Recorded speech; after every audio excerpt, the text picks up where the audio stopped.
Mamá me llamó basura en Navidad solo porque me volví más exitoso que mi hermano dorado y esperaba que simplemente me riera. No me reí, no grité. Solo empaqué mis maletas en completo silencio. Papá dijo que estaba exagerando, mi mamá dijo adiós, yo no dije nada. Algunas cosas no necesitan palabras, necesitan acción, ahora están suplicando.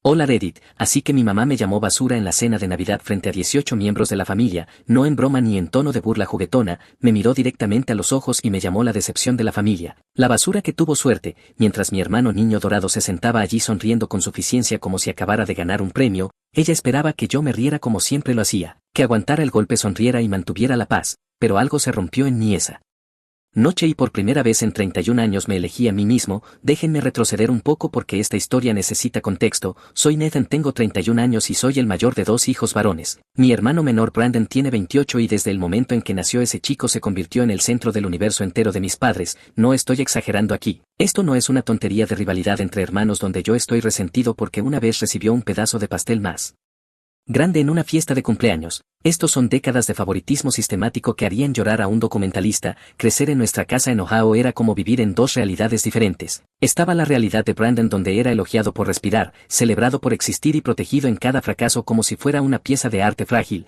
Y luego estaba mi realidad donde nada de lo que hacía era suficiente, cada logro era minimizado y básicamente era tratado como el jugador utilitario de la familia que existía para hacer que Brandon se viera mejor. Cuando yo tenía 16 años trabajé a medio tiempo en un supermercado para ahorrar dinero para un auto usado. Me tomó 18 meses de acomodar estanterías y lidiar con clientes con derechos a ahorrar $3,000. Mis padres contribuyeron exactamente cero, dijeron que construiría carácter. ¿Sabes qué hicieron cuando Brandon cumplió 16? Le compraron un Mustang nuevo pagando en efectivo sin hacer preguntas. ¿Cuándo?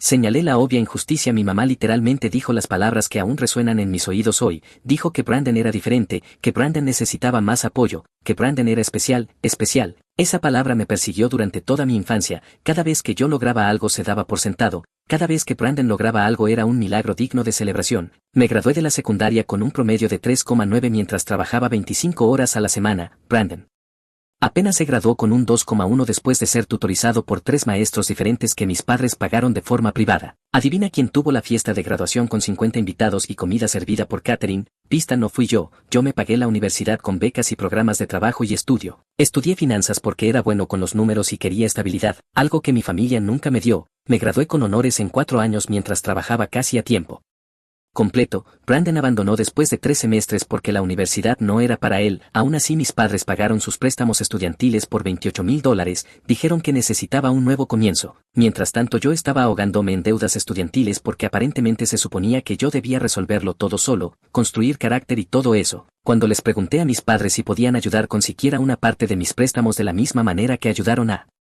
Brandon, mi mamá de hecho se rió y dijo que yo era perfectamente capaz de manejarlo por mi cuenta. Dijo que Brandon necesitaba más ayuda porque la vida era más difícil para él, más difícil para el chico que nunca trabajó en un empleo, nunca tuvo dificultades académicas sin tutores pagados y nunca tuvo que preocuparse por si podía pagar los libros de texto. El doble estándar era tan evidente que sería gracioso si no fuera mi vida real. Recuerdo un día de acción de gracias durante mi tercer año cuando volví a casa estresado por los exámenes finales y el horario de mi trabajo a medio tiempo. Mencioné que estaba tomando turnos extra para cubrir el alquiler y mi mamá me miró como si hubiera dicho algo ofensivo. Me dijo que debería enfocarme más en la familia y menos en el dinero. Esta era la misma mujer que acababa de escribirle a Brandon un cheque por $2,000 porque quería hacer un viaje por carretera con sus amigos. La misma mujer que nunca me preguntó ni una sola vez cómo me estaba manejando financieramente o si necesitaba algo después de la universidad. Me mudé a Arizona por una oportunidad laboral. Un puesto de analista de nivel inicial en una firma de inversiones. Nada glamoroso, definitivamente no impresionante para mi familia que pensaba que estaba desperdiciando mi potencial por no quedarme cerca de casa como Brandon lo hizo durante años. Me maté trabajando. Hablo de días de 12 horas,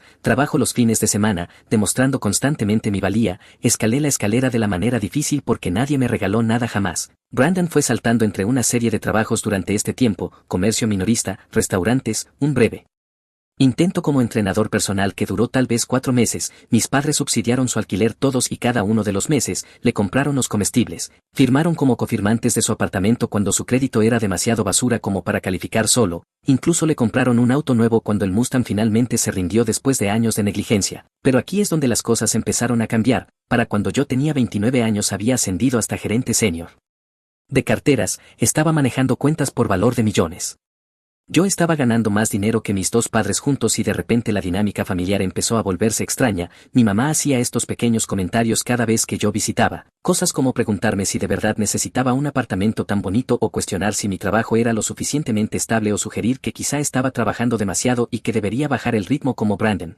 que había encontrado paz y simplicidad, así es como ella llamaba a su hijo adulto que vivía de sus ahorros para la jubilación mientras repartía comida a tiempo parcial y jugaba videojuegos 16 horas al día. Brandon nunca decía nada directamente, pero podía sentir el resentimiento irradiando de él cada vez que volvía a casa, la forma en que se quedaba callado cuando yo hablaba del trabajo, los ojos en blanco cuando mencionaba cualquier cosa sobre mi vida en Arizona, los comentarios sobre cómo algunas personas simplemente tienen suerte mientras que otras tienen que luchar, viniendo del tipo al que le dieron todo en bandeja durante toda su vida. La audacia era casi impresionante. Intenté mantener la paz durante años, de verdad lo hice. Envié dinero a casa cuando mis padres se quejaban de los gastos, le compré regalos de cumpleaños a Brandon que él nunca reconoció, volé a casa para cada festividad importante aunque eso significara usar días de vacaciones que podría haber pasado realmente descansando, hice todo lo que se suponía que un buen hijo y hermano debía hacer y nada de eso importó porque a sus ojos yo siempre sería el difícil que se fue, el frío que eligió la carrera sobre la familia, el que necesitaba ser bajado algunos peldaños, lo que nos lleva a la última Navidad, la Navidad que lo cambió todo. Mi empresa acababa de cerrar un acuerdo importante que yo lideré, estamos hablando de la mayor adquisición en la historia de la firma, solo mi bono era más de lo que mi padre ganaba en 2 años, no iba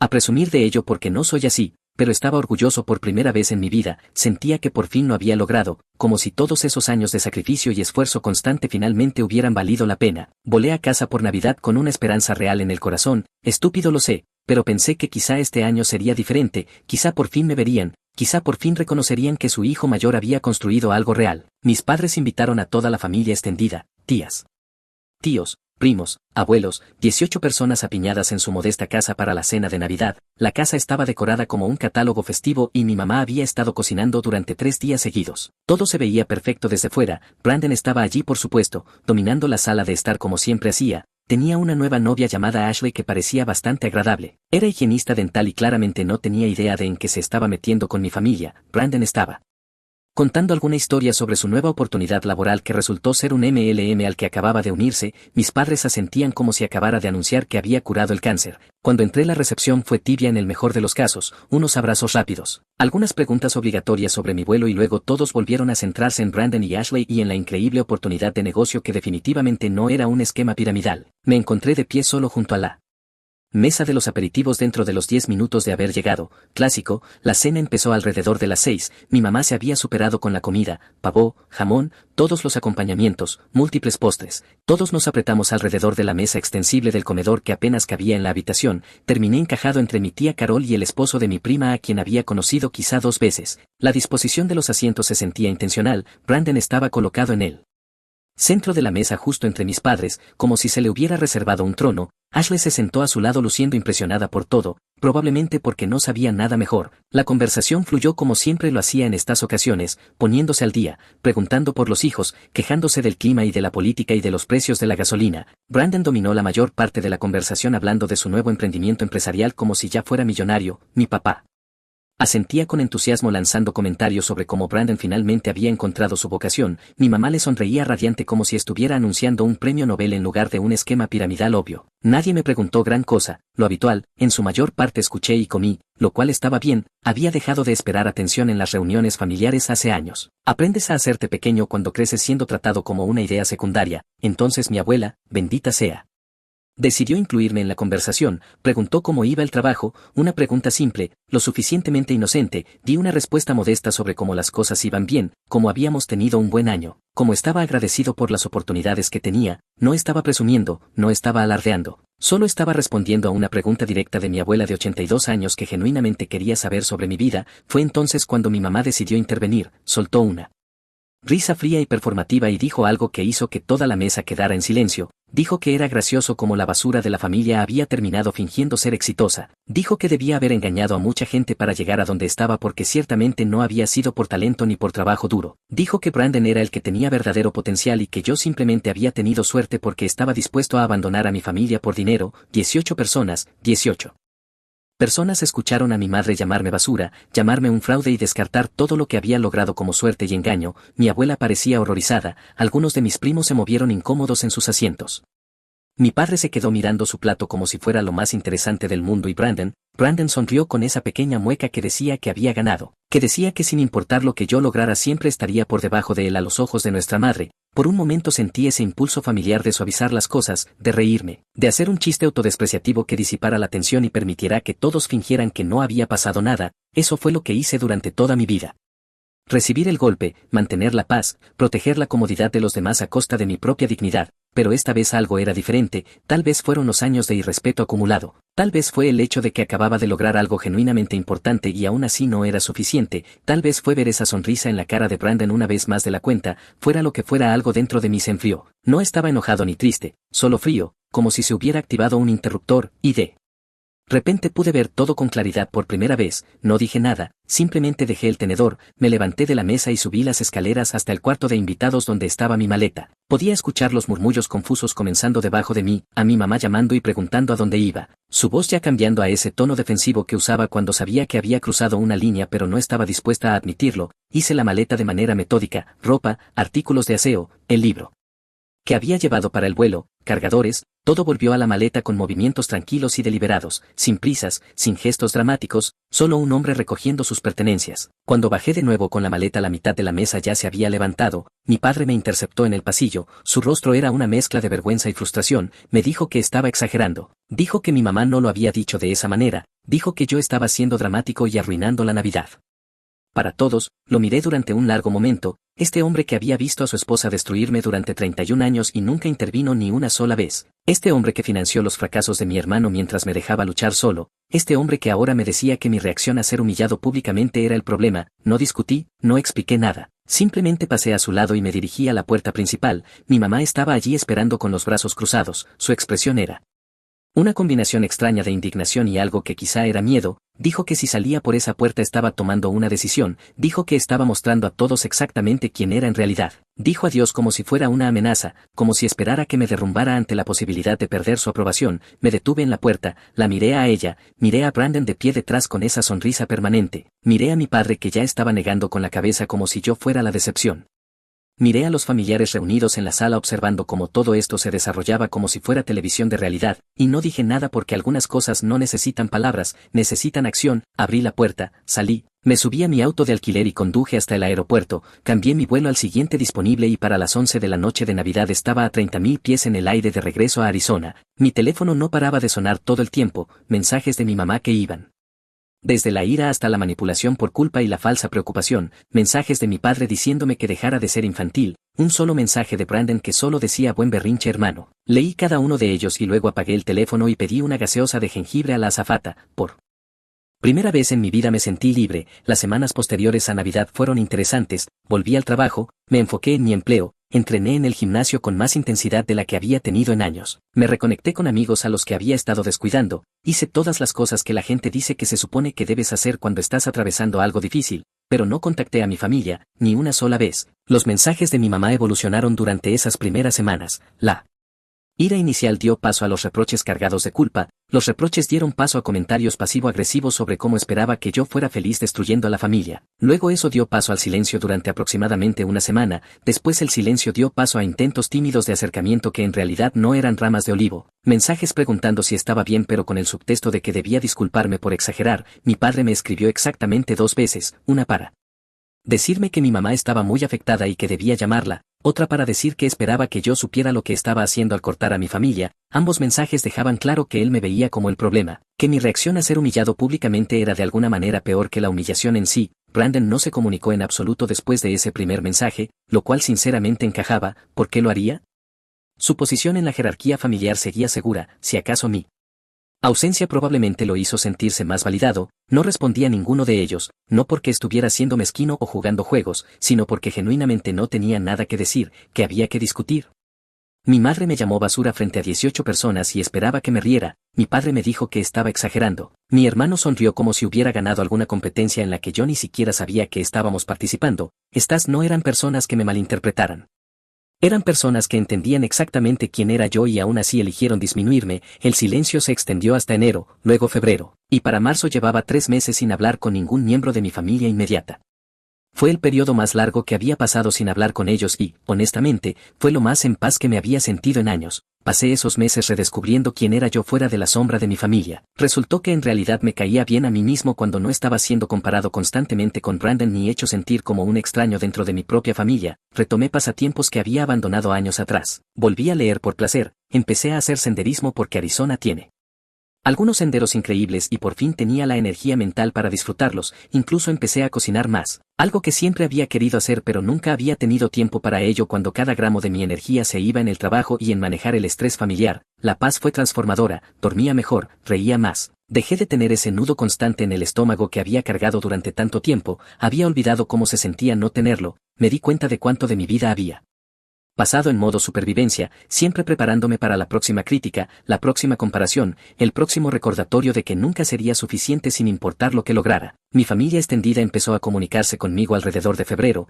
mi abuela llamó para saber cómo estaba y esta vez sí contesté porque ella nunca había sido parte del problema, me dijo que estaba orgullosa de mí, que entendía por qué me fui y que después de que me levanté y me fui le había cantado las 40 a mi madre. Aparentemente la mitad de la familia pensó que mi mamá había cruzado la línea, la otra mitad pensó que yo simplemente debía superarlo. Las dinámicas familiares son divertidas así. Mi tía Carol, la misma junto a la que me había sentado en la cena, me envió un correo largo disculpándose por no haber dicho nada en ese momento, dijo que estaba tan impactada por lo que dijo mi madre que se quedó paralizada, dijo que siempre había visto lo diferente que me trataban y que lamentaban no haber alzado la voz nunca. Significó algo escuchar eso, saber que al menos algunas personas se habían dado cuenta, pero las personas que realmente necesitaban comunicarse, mi mamá, mi papá, Brandon, silencio total, y eso también significó algo, no el silencio de la reflexión o del remordimiento, sino el silencio de esperar a que yo parpadeara primero, de esperar a que se diera y regresara arrastrándome como siempre había hecho antes. El trabajo siguió yendo bien, en realidad fue mejor que bien,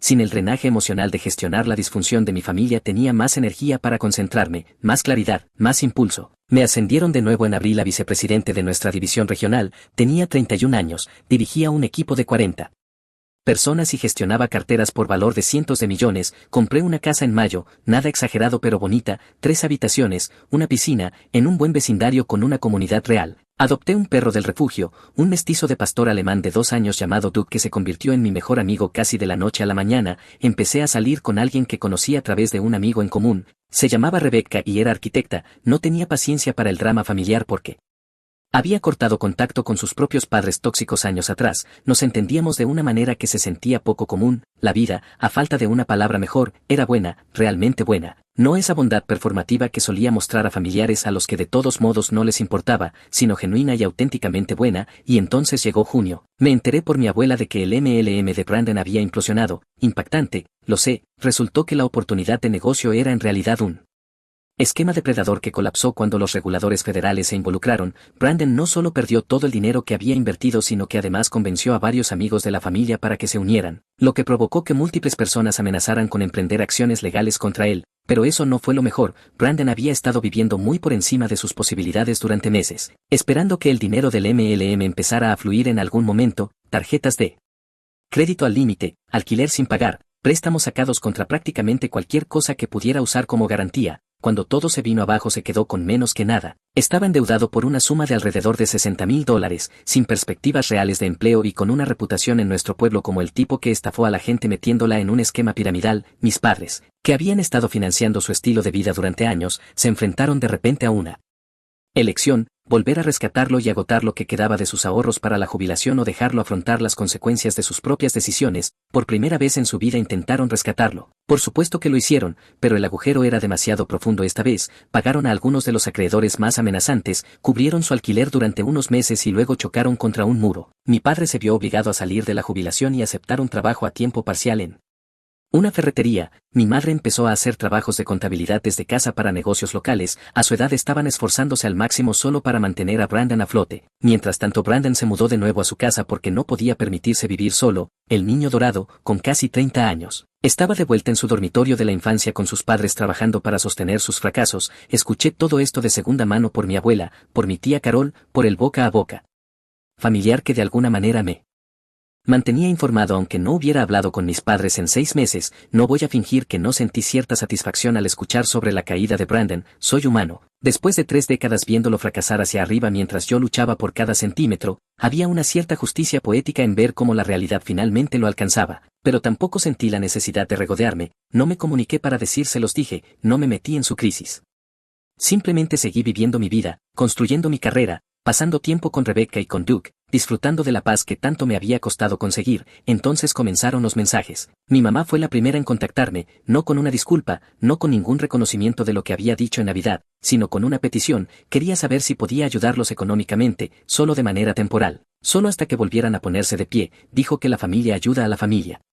Dijo que sabía que las cosas habían sido difíciles entre nosotros, pero que seguramente yo no los abandonaría cuando más me necesitaban. La audacia era casi impresionante. Esta mujer me había llamado basura hacía 6 meses, nunca se disculpó, nunca reconoció que hubiera hecho algo mal y ahora me pedía dinero porque los fracasos de su hijo dorado finalmente habían alcanzado a todos. No respondí. Una semana después mi padre se comunicó conmigo con básicamente la misma solicitud envuelta en un lenguaje ligeramente diferente. Habló de lo duras que habían sido las cosas, de cómo nunca esperaron encontrarse en esa situación, de cómo la familia debía mantenerse unida en las buenas y en las malas. Mencionó mi éxito varias veces enfatizando lo orgullosos que estaban de lo que había logrado. Curioso cómo ese orgullo solo apareció cuando necesitaban algo de mí, tampoco respondí a eso. Luego Brandon se comunicó conmigo, ese sí me sorprendió, su mensaje fue más corto que los intentos de mis padres, menos suplicante y más lleno de derecho. Dijo que sabía que teníamos nuestras diferencias pero que seguía siendo su hermano. Dijo que estaba pasando por un momento difícil y que le vendría bien algo de apoyo. Dijo que me devolvería el dinero cuando volviera a ponerse de pie. Incluso añadió un comentario sobre cómo yo siempre había sido el inteligente y él solo estaba tratando de aprender de mi éxito. Leí ese mensaje 3 veces buscando cualquier indicio de remordimiento genuino.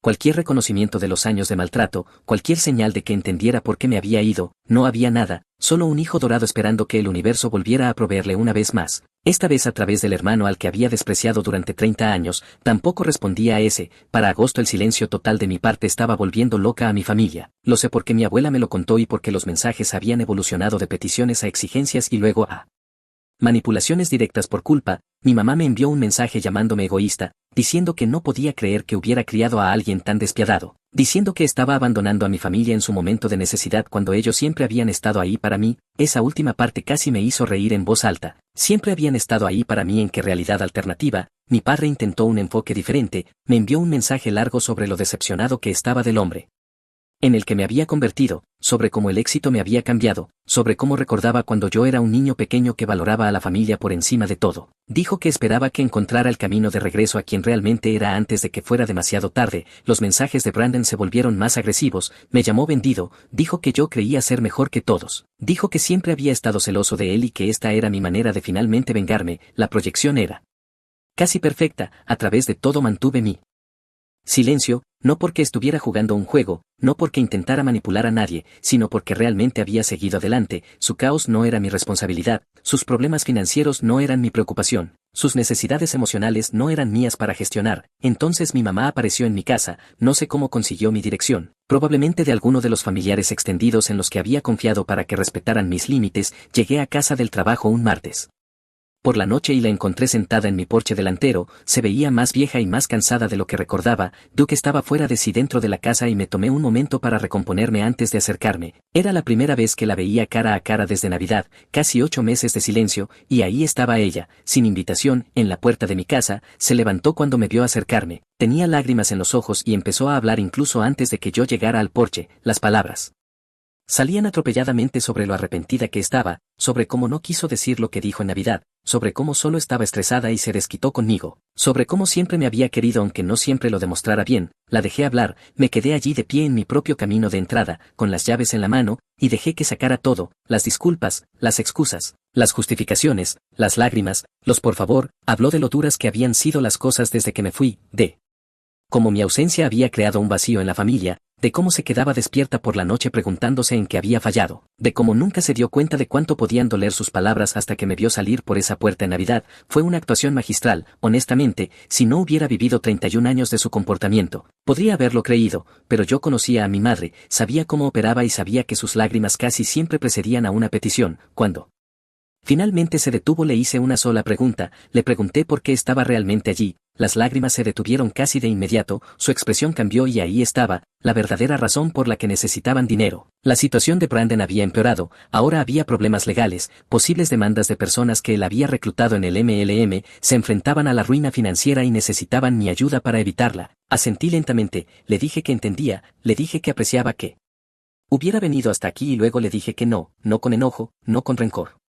Con toda honestidad le dije que no iba a rescatar a Brandon ni a financiar un estilo de vida que ellos no podían permitirse. Le dije que si necesitaban asesoría financiera podía recomendarles algunos profesionales que quizá los ayudaran a reestructurar sus deudas, pero que no iba a escribir un cheque para hacer desaparecer sus problemas. Ella intentó discutir, suplicar, culpar, sacó todo lo que se le ocurrió, como me llevó 9 meses en su vientre, como se sacrificó por mí cuando era pequeño.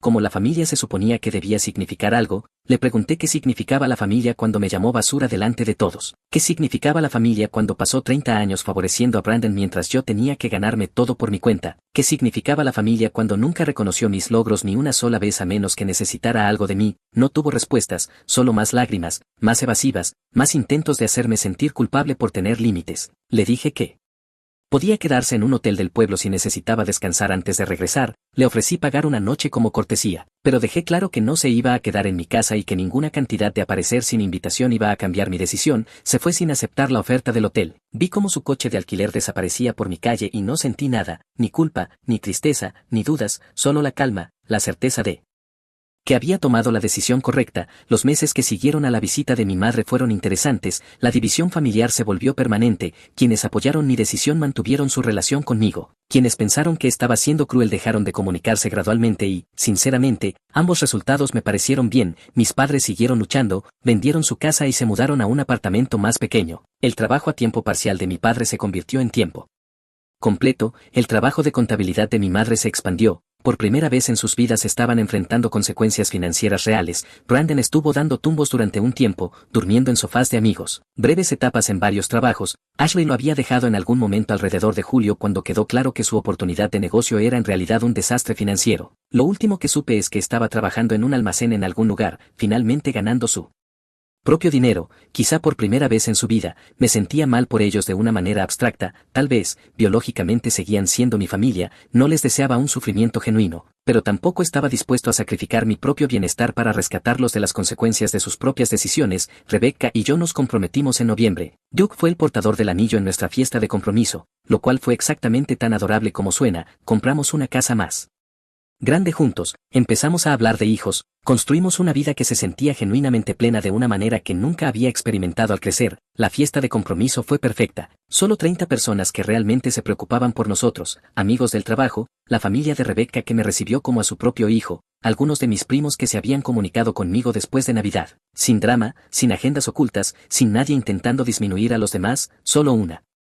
celebración genuina de 2 personas que se encontraron. Los padres de Rebecca volaron desde Oregón para la ocasión. Su padre me apartó en un momento y me dijo que se alegraba de que su hija hubiera encontrado a alguien que entendiera la importancia de los límites. Sabía de mi situación porque Rebecca se lo había contado y, en lugar de juzgarme por cortar contacto con mi familia, me respetaron por hacerlo. Fue la primera vez que experimenté lo que podían ser unos suegros solidarios. El contraste con mi propia familia fue contundente. Pasamos ese invierno planificando nuestro futuro, no solo la boda sino todo, donde queríamos vivir a largo plazo, cuántos hijos podríamos querer, qué tipo de vida queríamos construir. Estas conversaciones se sentían fáciles con Rebecca porque ninguno de los dos cargaba con el peso de intentar complacer a personas que nunca estarían satisfechas. Estábamos construyendo algo nuevo, algo nuestro, algo que no estaba lastrado por disfunción generacional. Mi abuela falleció en febrero del año siguiente, pacíficamente mientras dormía. A los 83 años, volé de regreso a Ohio para el funeral. Fue la primera vez que vi a mis padres y a Brandon en más de un año. El funeral fue incómodo como era de esperar. Mi mamá intentó abrazarme como si nada hubiera pasado. Acepté el abrazo brevemente y di un paso atrás. Mi padre me saludó con un gesto desde el otro lado de la sala. Brandon evitó el contacto visual por completo.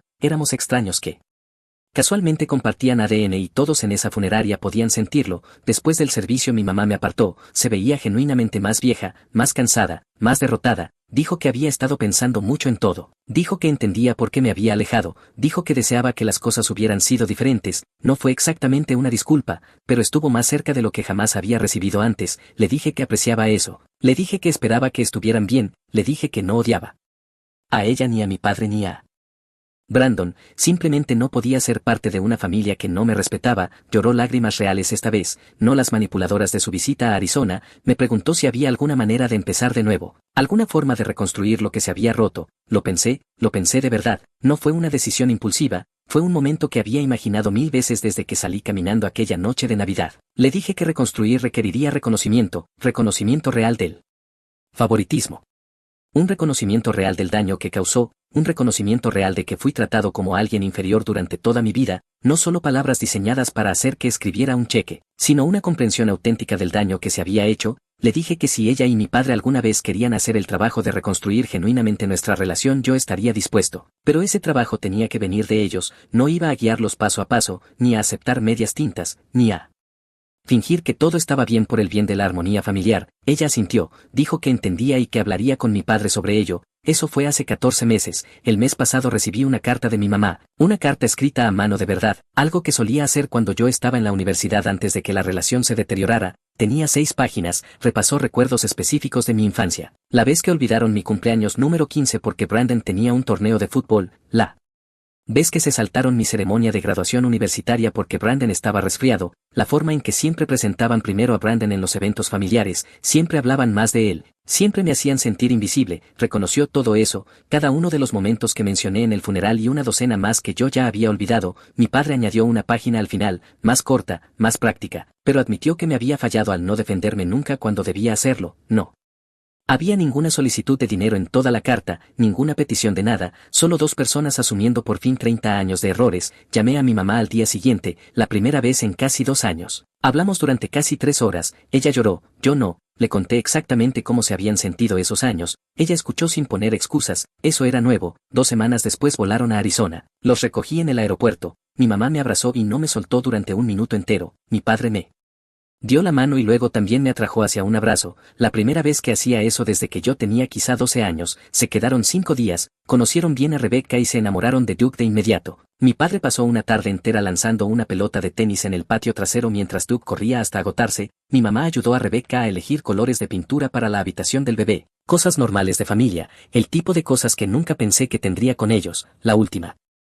noche nos sentamos en el patio trasero después de cenar, mi padre se aclaró la garganta y dijo que tenía algo que contarme, dijo que habían cortado oficialmente a Brandon por completo, nada más de dinero, nada más de rescates, nada más de pagar su alquiler ni sus errores, dijo que deberían haberlo hecho hacía 20 años pero que tenían miedo de que él no pudiera manejarlo, dijo que verme marcharme aquella Navidad les hizo darse cuenta de que habían estado protegiendo al hijo equivocado. Mi mamá añadió que Brandon no se lo había tomado bien, los llamó de todas las maneras posibles, los acusó de elegirme a mí por encima de él y amenazó con no volver a hablarles nunca más. Lo dejaron hacerlo, dijeron que si él quería volver a sus vidas tendría que hacerlo en sus propios términos como adulto y sin esperar limosnas. La última vez que supe de él, Brandon seguía trabajando en ese almacén, seguía viviendo con algún amigo en un apartamento pequeño y abarrotado, seguía amargado y seguía culpando a todos menos a sí mismo. Ashley lo dejó hace 8 meses cuando se acabó el dinero. Él intentó comunicarse conmigo una vez, hace unos 3 meses. Preguntó si podía prestarle $5,000 para iniciar un nuevo emprendimiento empresarial. No respondí. Rebecca y yo nos casamos en abril, una ceremonia pequeña con 50 personas. Mis padres estuvieron allí sentados en la primera fila. Mi mamá lloró durante toda la ceremonia. Mi padre se me acercó después y me dijo que estaba orgulloso de mí. La primera vez que me dijo esas palabras a la cara, Duke fue el portador de los anillos con un smoking a medida y se robó el espectáculo. Rebecca todavía tiene unas 200 fotos de él en su teléfono solo de ese día. Si disfrutaste este video por favor pulsa el botón de suscribirte, realmente ayuda al canal y nos permite traerte más y mejores historias. Gracias.